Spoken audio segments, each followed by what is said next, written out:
So how this is going to work, we're going to focus on first impressions this week since that's what you guys are learning with your career coaches. And we have a few different of our different employers that are here with us today that are going to respond to questions we've picked out. So we have Blue Flame Thinking, GE Aviation, Spectrum Health, and ADAC Automotive. So we're going to ask them some questions related to first impressions, and that way you guys can see what different employers and different industries have to say about this. So employers, I'm going to ask a question and then let each of you answer, and then after that we'll move on to the next question. If there is time at the end, I'll open it up for the youth to ask any questions live if they have any. And I'll just have you manage the chat for me since there's so many people, and if there are any questions or issues, just let me know, please. Okay, so we're gonna get started. So first impressions, then the first question is, what do first impressions mean to you as an employer? So I'll just have you guys each take turns to answer that, please.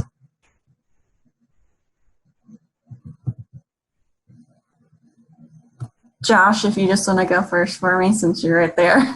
Sure. Yeah, I can answer that. I mean, I think first impressions are as large for us as an employer as they are for everyone in their normal day-to-day life, right? I mean, the stakes might be a little bit higher when you're job searching or looking for a favor or asking somebody to invest in you as a person. But ultimately, our first impression is going to color the way that we see that person for a significant period of time. And you can make up for a poor first impression, but a great first impression goes a long way to opening doors and getting you into a second conversation.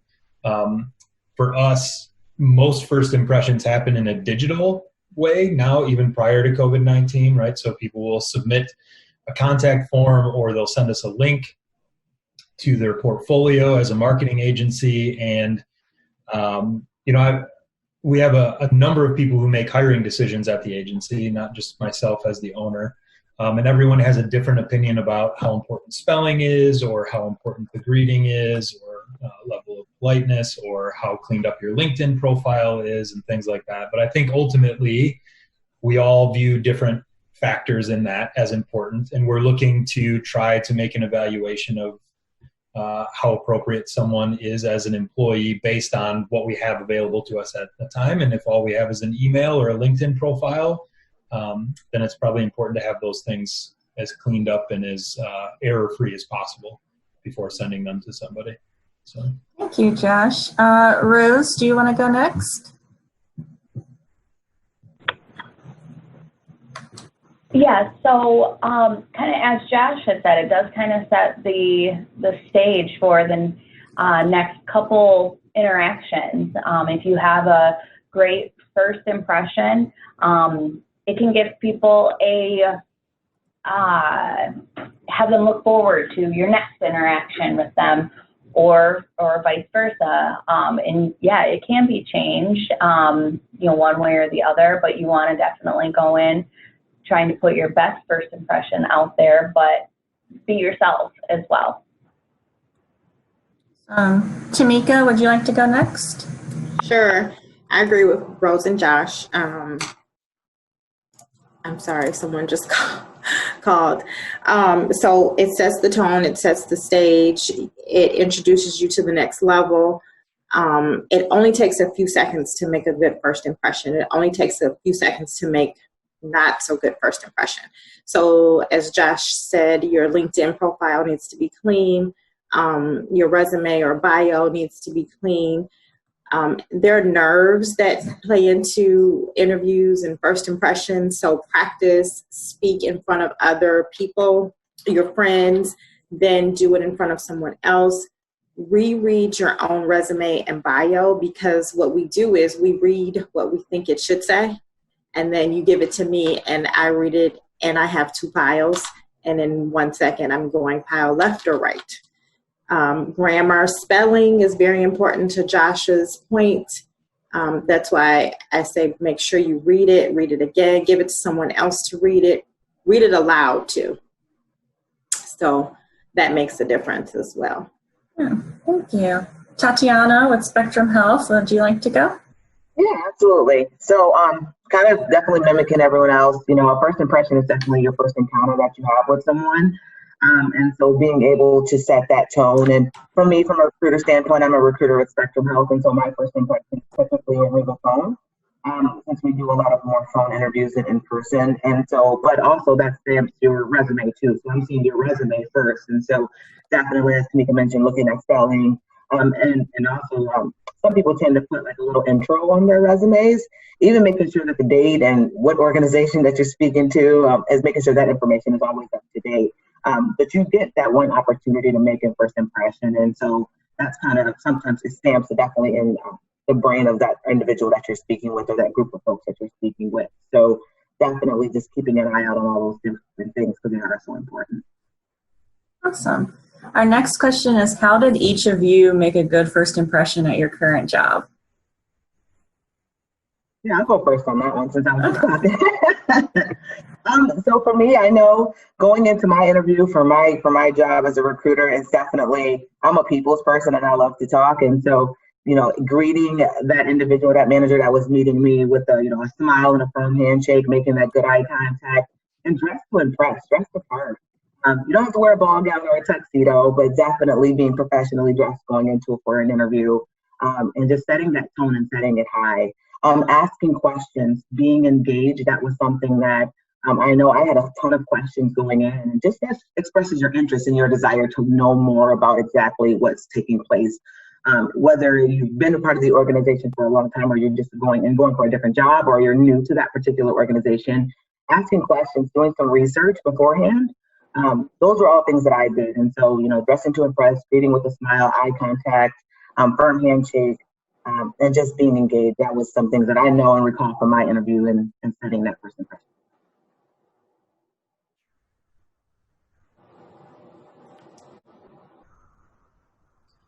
I can jump in. I'll second a lot of what you just said. I think that staying curious is huge. It shows that you care enough to think beyond just what you're being told to do.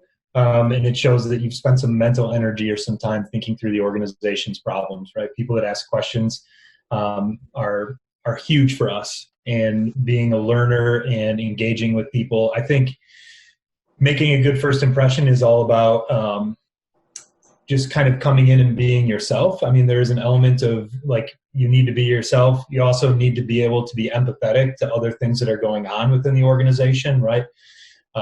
You can tell when someone's really busy and they maybe have the time to answer all your questions. But ultimately, I think making a good first impression is about all the combination of the things that we've first done, and then when you come to the job, being the same person that they thought that they were talking to, right? There's been a couple of times where, and as a recruiter, I'm sure you have this too, where people can interview very well, and then their job performance is not in line with the way that they may have interviewed or portrayed themselves. And so I think there's a lot of it that comes into that too, right? There's an expectation that we have of the people when we hire them that they are going to be who they were and that they're going to exhibit the same sort of tendencies or personality when they get to work as they did when they interview. Nerves, I think nerves was mentioned earlier. Nerves is always something that totally excusable across the board from lots of people, especially with some of the younger people on this call. When you're thinking about that, you're going to be nervous going into an interview no matter what. I haven't interviewed a lot in my life, but every time I was nervous, right? There's always this fear that you don't have the qualifications for the job, that that they don't like you, that there's a bunch of other people that are more qualified that are going to get the job, and you're just being brought in because they have to interview a certain number of people.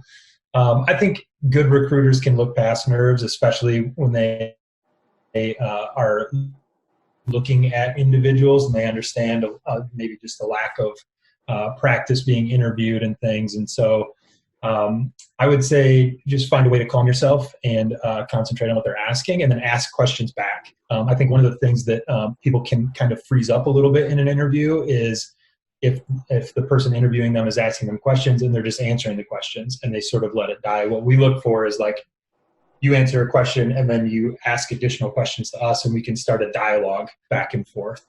So I agree with Josh and Tatiana. One of the things too, we start to ramble and we miss the question that someone has asked. So if you have something, you have your resume, of course you give one, you keep one. Jot down just one word or one item that they're talking about so you can reference back to it and answer the question thoroughly. What good first impressions did I make or did we make as professionals? On time, I'm sure. Researching the company to ask the right questions. And make sure that you have vetted your own questions before you arrive. So just take some time to sit down and jot down some questions that you're interested in and what you want to know about the company, because the company itself might look good to you, but once you start the process and ask the questions you're interested in, it might not be a good fit for you, right? So you want to make sure that the company is a good fit for you so that you're doing your very best to perform at the company.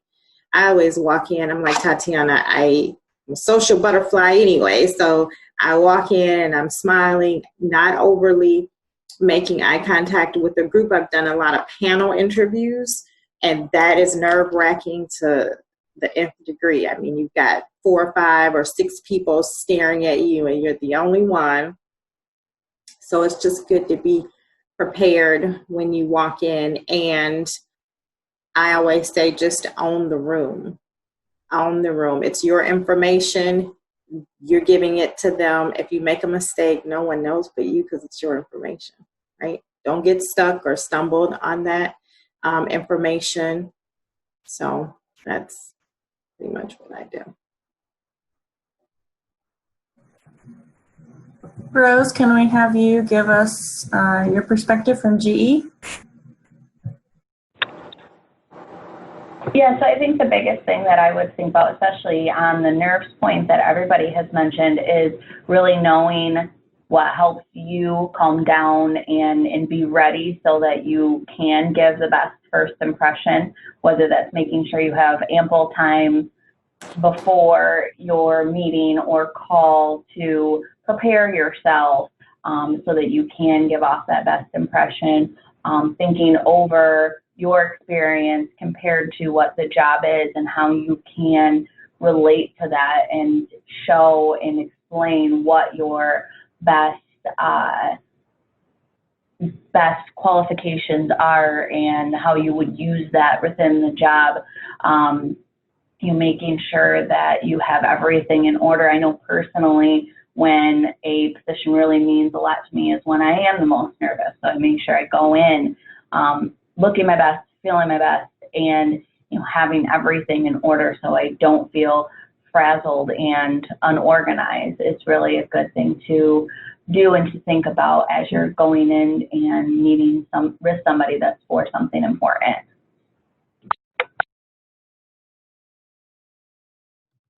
Thanks, guys. Tamika actually brought up a good point about asking questions regarding the company that you're interviewing with. And one of our questions is, what kinds of questions would you like candidates to bring up during an interview?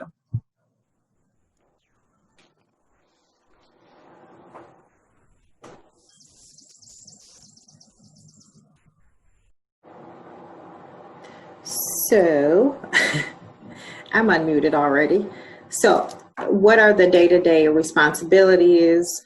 What activities will I be involved in? Who am I going to work with? Depending on, the nature of the job and the level, what does the team look like? What does the culture look like? I'm more interested in the culture at this point. What does the team look like? What are the responsibilities? What are the expectations? Because you need to know what an employer expects of you so that you can perform your very best. Yeah, I'll second that as far as Tamika mentioned, as far as what are the job responsibilities. One of the funnest questions that I get always too is, why do I like working for Spectrum Health? What attracted me to my company and why, looking at my longevity with the organization, kind of what keeps me there, because I love to share my story and my journey with Spectrum Health. But definitely looking at what is the job responsibilities, especially looking at different types of recruitment. Spectrum Health is a large healthcare system. we have a lot of different departments in a lot of different areas. So what is this particular specialty? What kind of patient population do they service? What other departments are outside, whether they be inside or outside of the organization, do they work with? And so just taking questions that are gauged towards learning more about the departments, the staffing, responsibilities and such. Those are always great questions to ask. Yeah, I can. So I think where I typically engage in interview processes, maybe interview 2 or 3. So a lot of the technical questions about whether or not someone's qualified for the job have already been discussed at that point by the team leaders. I have to work with the assumption that by the time they're asking me to step into an interview, that everybody we're talking to is qualified for the job. Just like on paper, they're qualified for the job. And so most of my interviews are more centered around getting to understand how that person works, who they are, if they're going to be a good fit for us, and what their expectations are from us. And so from questions coming back, I'm looking for things beyond just the on-paper questions, like how many paid time off days do we have, the salary, all those things have already been discussed. I'm looking for people asking questions around, what are our biggest challenges as an organization? How does this role solve for those things? What is our sort of outside of work culture look like as a group? Because as a marketing agency, we're very close with each other and we spend a lot of time together in and outside of work. I'm looking for people to ask questions that exhibit an interest beyond just the work, right? They want to know what we do to give back to the community. They kind of want to know what it's like to be an employee and have a life with us. So I love questions around, I guess I said the specifics, but what tends to come up is like questions around paternity leave or maternity leave, or how we handle that because we're small, and how we fill gaps and roles with people, and like a more thinking through, like, if I'm an employee here, what does it look like for my life? Like, how flexible is our work from home? Things like that. And so, yeah, that's what I look for, especially at the end where people are like, what questions do you have for us? The worst answer is nothing. I think you've answered all my questions. Like, you should have some questions. So. And I would always advise people to ask something in regards to how they can tell that they would be successful in the role. It kind of shows that they are looking at coming in and doing a good job and being ambitious, rather than just coming in and being handed what you need to be done and being done for the day. It shows they're looking forward. And sometimes that's easier answered than other times, depending on the role. But just what does it look like if I'm doing a good job? So we did have one question posed in the chat that was really good that I want to make sure we do. You were asked, have you ever been in an interview where someone was rude or had a bad attitude? And if so, how did you handle that situation?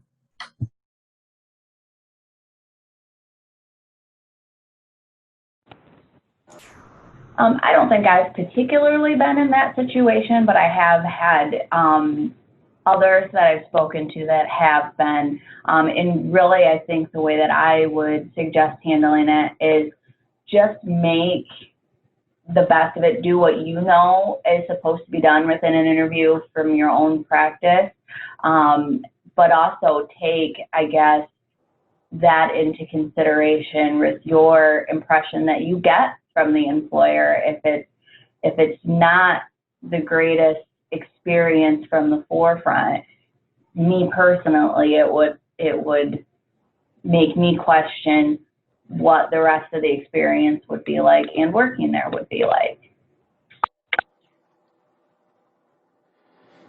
I don't think I've necessarily had someone be overtly rude in an interview. But if they were, I'd follow Rose's path with that. And I saw one of the chats come up. You want to just maintain your own composure, because you don't want to set that tone and culture for your own company of being that way. And so sometimes you get the response, that you have to send out on an interview, I would just make sure to note some information on that response on how the interview went. You never start off with, you did really poorly. There are some things that you may want to consider on the next interview. So I've interviewed across the board, coming from recruitment, just like Tatiana, and participated in youth interviews. Youth interviews are one that we take the time to sit you down and say, okay, when you're in an interview, you may want to do this or do that. When you get to an adult and you're interviewing, right, the note that you send back or the conversation might look a little different, but we're saying the same things to you. Now, more so than ever, with Zoom calls and interviews and virtual, wearing a mask. So I did this to an employee. I said, what do you see? You can only gauge my eyes at this point. So all the facial expression is gone. So you want to make sure that now your interview style looks a little different, because that's the only thing you can see. If you happen to have a face-to-face interview, there's a mask. This is all I can see, and that says a lot. So. Yeah, I agree with Rose and Tamika as far as, like, I've never had someone be overtly just rude during an interview. And of course, being a professional and maintaining my composure, I represent an organization, highly reputable organization. And so being able to, at times, I would think to, of course, if being someone that provides some feedback, and not saying you're overly rude during not addressing it in that way, but just being able to provide some feedback. But again, I think too, if having someone that, depending on the circumstances behind kind of in the way they're being rude, it may be something where you may want to stop the interview and say, we may stop the interview and say, okay, maybe we need to reschedule this, and this is why, and just being able to provide some feedback on it, where, again, it kind of depends on the circumstances, but being able to speak to it, being that I'm the first initial kind of contact for someone, giving them that feedback. So going forward, this potentially may have cost them an opportunity, but going forward, these are some things to be aware of as potential other entities.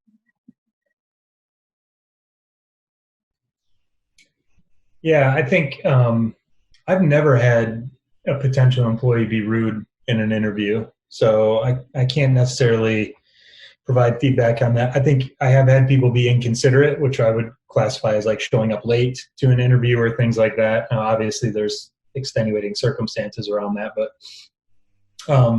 since the rest of the people have already provided great rationale, I would say that one of the things I do when looking to hire people at a more senior level is I generally take them and their family out to dinner, and I'm looking for the way they treat the staff at the restaurant. I'm looking for the way they treat their children. I'm looking for the way that their character exhibits itself outside of work and the way that they handle themselves in a high stress environment. I mean, taking my own kids out to a restaurant pre-COVID was stressful enough. Having a potential employer there, I think you just get to see things. You get to see the way that people treat each other. That's very important in our industry because it's a service industry, and people to people is incredibly important. One of our main values as an organization is that character matters. And so we do provide feedback to people who are interviewing with us relative to why they may not have gotten the position. And if it's things like being inconsiderate or being rude, I think we would provide that feedback to them in a follow-up around specifically why that is.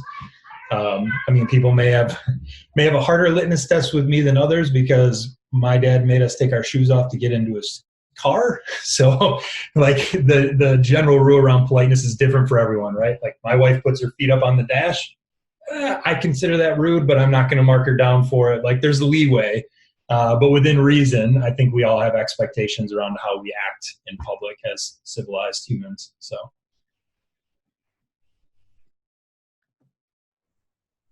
All good stuff. And yet again, Tamika has brought us to another question. She brought up having only being able to see your eyes when you're wearing a mask and things like that. And so one of our questions is, what other factors contribute to making that good first impression, like eye contact, smiling, body language, and things like that? Because you can only see certain things now. Hopefully things will change, but I think this is the new normal.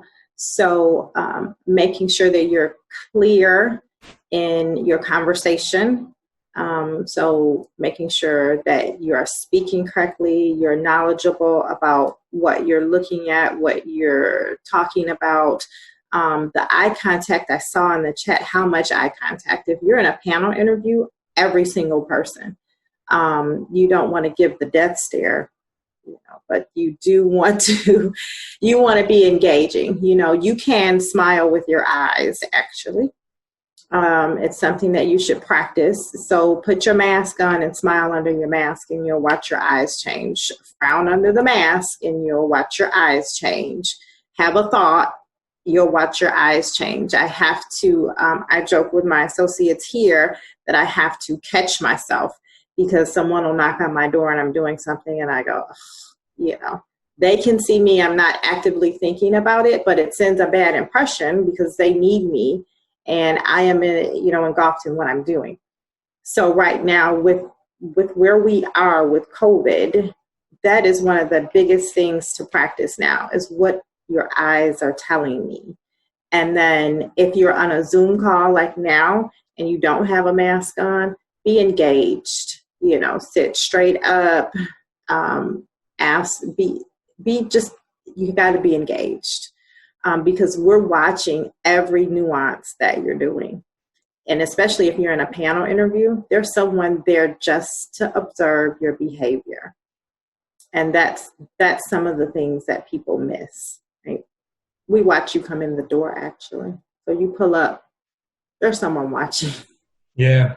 Yeah, we watch people park their car. Yep. So if you speed in my parking lot, I'm watching you. And to make a point about, since I was like panel interviews, and so when you're sitting, if there's 5 individuals in a panel interview and making that in contact with all 5, it doesn't have to be like looking at them in like a particular, like just an order. Bounce around with your eye contact. So maybe going to person 1 and then person 3, person 5, 2, 4, just bouncing around, but making that eye contact with all 5 of the panel interview is important. Arriving on time is a big one too. So we talked about first initial impression, being on time, so being 10 minutes early for your interview, and even that's a nice time to kind of just get that initial ready, get yourself ready, prepare yourself for the interview, and just have a couple moments before your interviewee comes out and grabs you. And so those are big things. And then I kind of hit on dress for impress too, so making sure whether it's a virtual interview, which kind of has become the new norm for us. So having on still that nice dress to impress kind of outfit, whether it be a blazer or a nice top or a dress shirt, still dressing to impress even in the virtual world.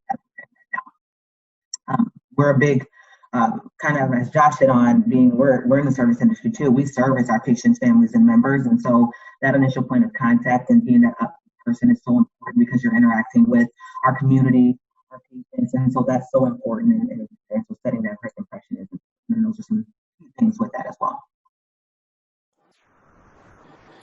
Tatiana, I wonder if your mic something's wrong with your audio. We can hear you, but it's kind of muffled. I see some of the chat. I don't know what. Oh, can you hear me now? Yep. Oh, that's weird. I'm sorry. Well, I'll repeat what I said. I'm sorry. So what I was sharing was the panel interview piece of it that Tamika hit on. And when you're in a panel interview with 5 individuals, you don't have to necessarily go down the line in order of the way those individuals are seated, but bouncing yourself around and making contact with all of them. So again, you may be looking at the first person and then bouncing your way over to person 3, 4, 5, and making that initial eye contact with all 5 of those individuals, however many are on your panel interview.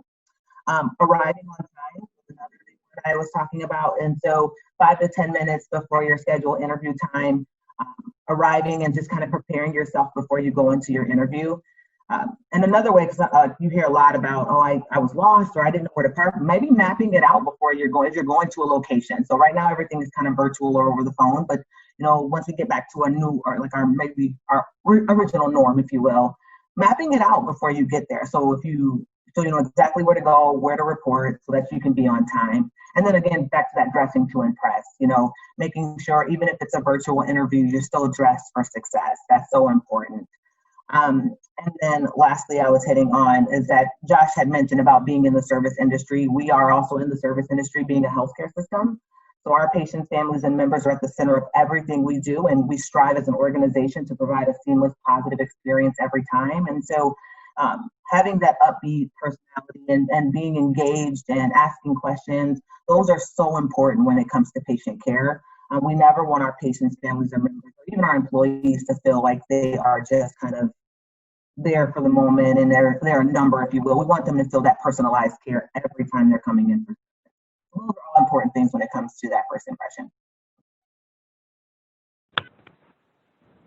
I'll kind of piggyback off of what Tatiana said in terms of the engagement. You definitely want to show that you are engaged, and I think you can do that a couple different ways, even if it isn't on video. For example, I'm not on video right now, but if I wasn't smiling and acting as if I was on video, and you can't see it, but I'm using my hand, I would sound different than I do now, being my kind of normal engaged self. And I also think of it as, you want to be engaged with someone and talk to someone as if they are, your grandma who you respect, or a teacher who you respect. So, at a level of respect employees, but not like your best friend who you might be much more casual with, because you don't want to quite take it to that level of casual conversation and use terminology or slang that you would with a friend, but more as an elder that you might respect more. So treat anyone that you're making that first impression with for a job in that same manner.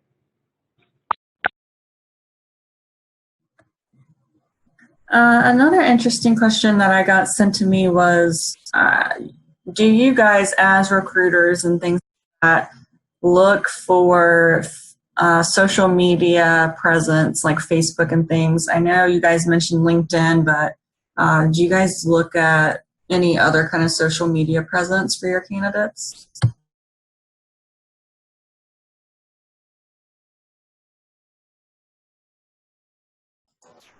I'll jump in. I think we're a small organization, so we float between 20 and 30 people.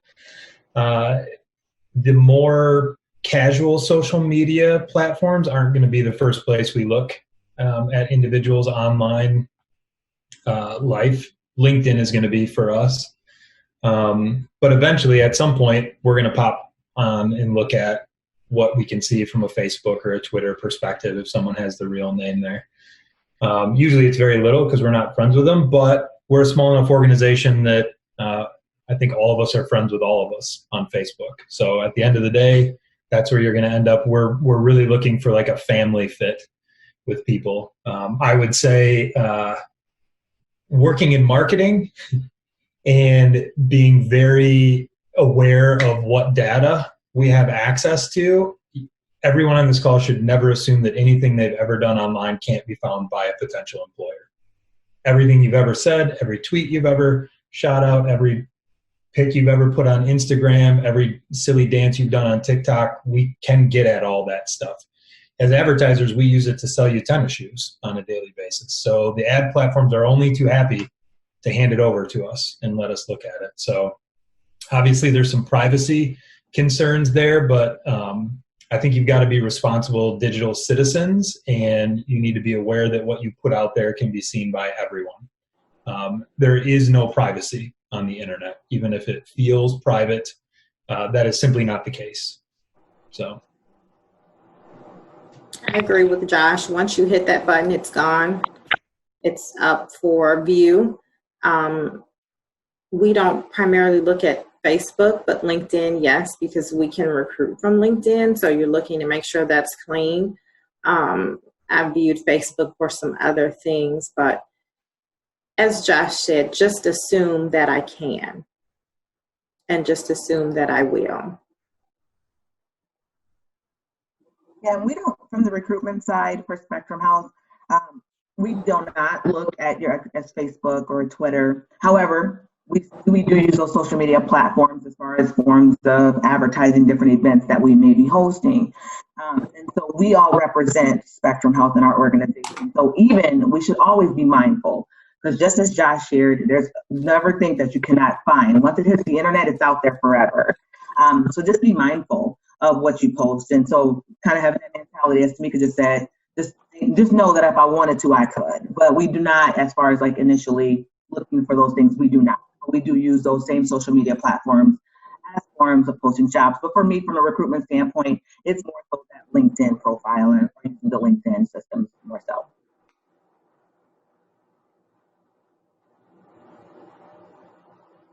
Someone said Instagram, all of it. All of it. We could see it all. If we want to Josh's point, if we wanted to dig enough, we could. We have IT specialists that do that. Yeah.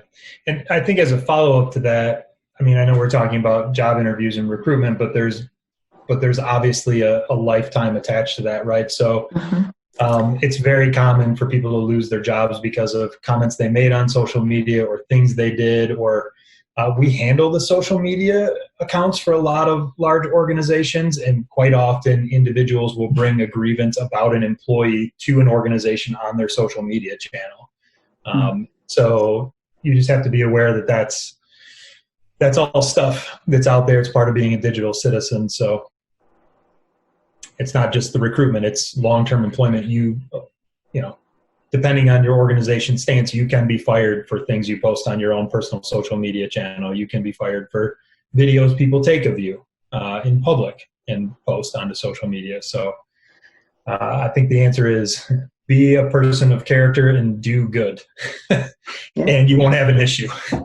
And don't post something questionable, you know. And that's whether you're starting that initial job search or once you're even joining an organization, you still carry that same mentality. Just be wary of what you're posting. Yep. We had another question. During an interview or a first impression, like we're talking about today, would a potential candidate have to disclose any type of medical issues, disabilities, things like that? And if so, what do your companies have in place for people with disabilities?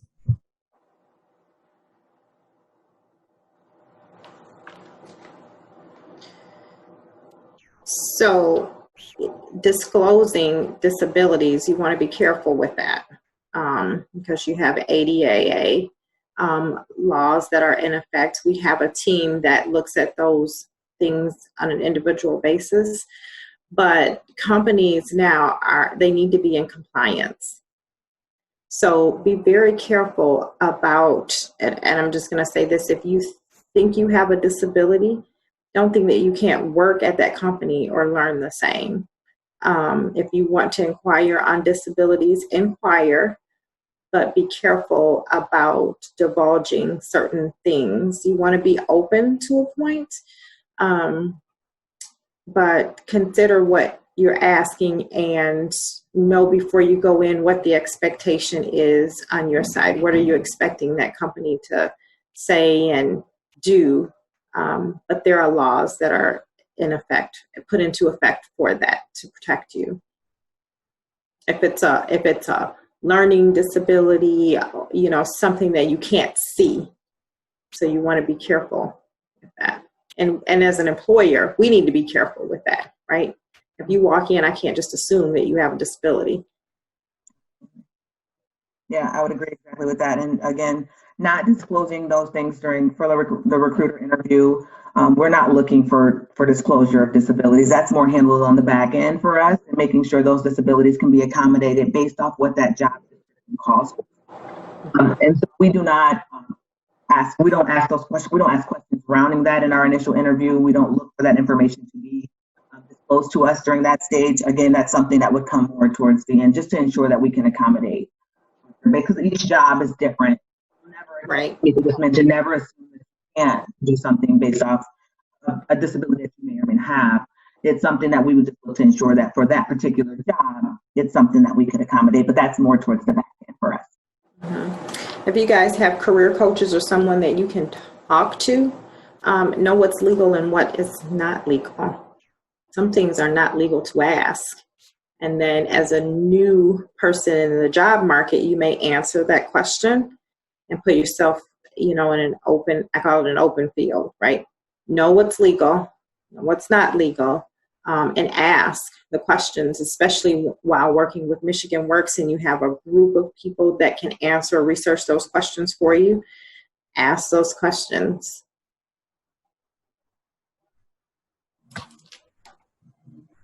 Thank you guys so much for that. I'm going to pose one more question and then we're going to close it out. So what final advice do you have for our youth on making for good first impressions and assuming that these youth have very little to no work experience? If you guys can kind of just wrap it up a little bit and give us some final advice, please. So I'll start with a company like ours. You can come in entry level and do what we do. We're a tier 1 automotive supplier, so we have people in production on the line working every day. Every job here is important. I always say that it doesn't matter what you do, you're part of the puzzle, and every piece needs to be there to make it work. Interviewing here, we use, a contractor, a temporary agency, but we are always looking at talent. Just because you start at one level doesn't mean you can't progress. We have directors here that started at an entry level, literally running a machine, supervisors. We have apprenticeship programs here. So once you start, you may realize, hey, I want to do that thing over there. How do I get to that point? We're here to help you with that. The key is to come into the company wanting to do great things and wanting to learn, wanting to advance, wanting to make it a career and not just a job that you go to. Although we recognize that a company, I think we all do, some places are just a job because you have things that you need to do. But once you get to that point where you figure that I need a career, I want a career, then start moving that way. Okay, practice your interviewing skills, practice virtual interviewing, practice interviewing in person. Ask, is that outfit that you're planning on wearing, is that appropriate? Ask all those questions that you don't think are, mean something. They actually do. I would agree with that. And I think when you're coming into the workforce new, that's the hardest part, is that you're not sure what you have to be able to reflect on to answer the questions that you're going to get from employers. And that's where, the preparation comes in, and really looking at what you have done, whether it's doing work for an aunt or uncle, whether it's projects that you did in school. Think about those things and how you can relate them to things you would do on the job, whether it's just something as simple as being dependable. Someone had mentioned that in the chat.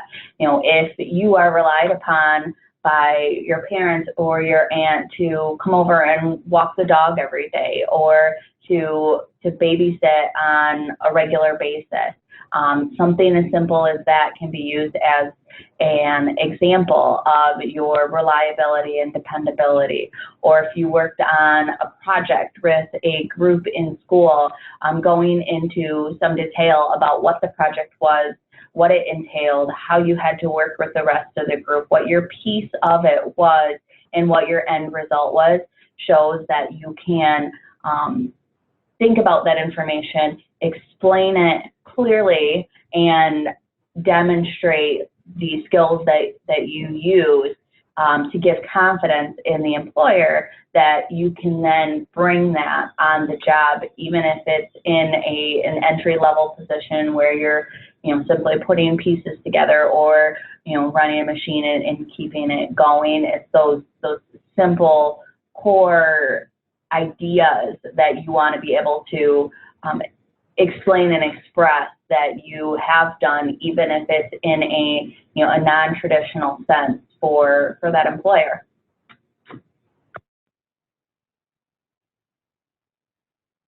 Yeah, agreed, absolutely, with both what Tamika and Rose have went over so far. And keep in mind too, your or having an interview is an opportunity to set that first impression and an opportunity to showcase your skill set.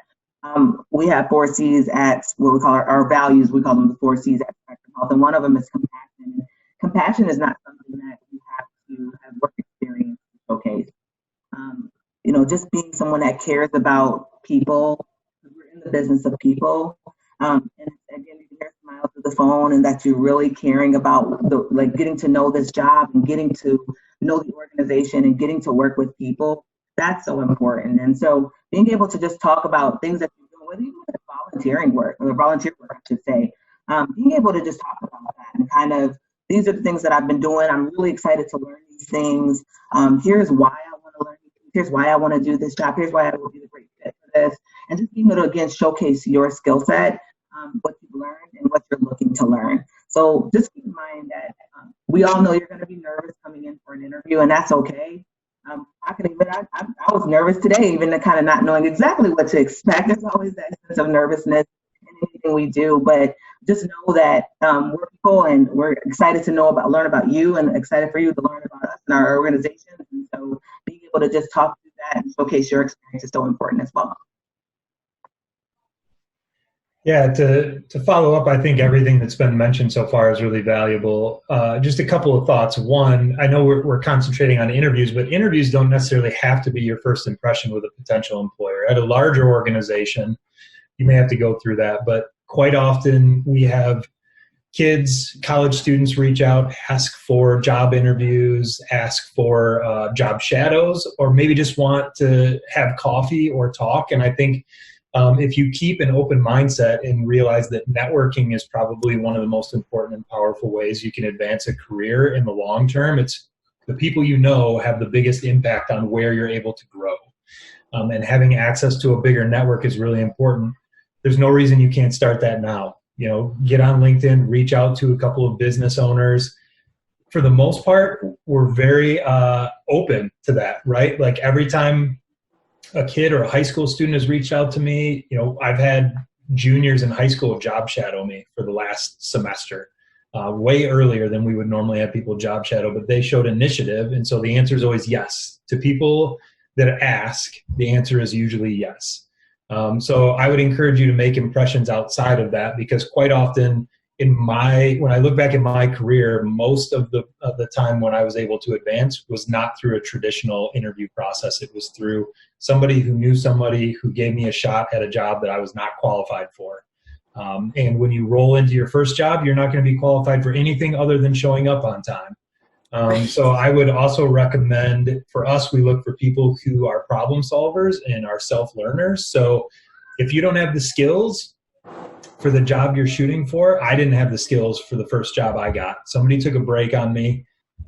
Be able to show where you've tried to generate the skills yourself, not as part of a school program, not as part of a college degree. Seeing someone who taught themselves how to code, or seeing someone who took the initiative to get certified by Google in these areas, that proves to an employer that you don't need to be micromanaged, that you're going to be an employee who focuses on growth without having to be told to. And it means that you're focusing on your own career, and you're probably going to grow into somebody who is a wonderful investment for an organization, who's always going to pay dividends in the end and be a good fit at that culture or that organization, if that's what they're focused on. So I would encourage you to not look at your lack of experience as a detriment. Find ways around it. Find ways to reach out to those people, make connections, work your way around the edges. Eventually you'll get to somebody who will help you. As humans, we love to help people. Like, sometimes you just have to ask. You'd be surprised how many people will say yes when you ask. Like, every time someone asks me to be on a podcast, I say yes. Every time a kid asks to do a job shadow, I say yes. Saying yes is very powerful. So just outside of the interview process, think through that. And then also take some time to say yes to yourself and learn some skills, do some things, build your own.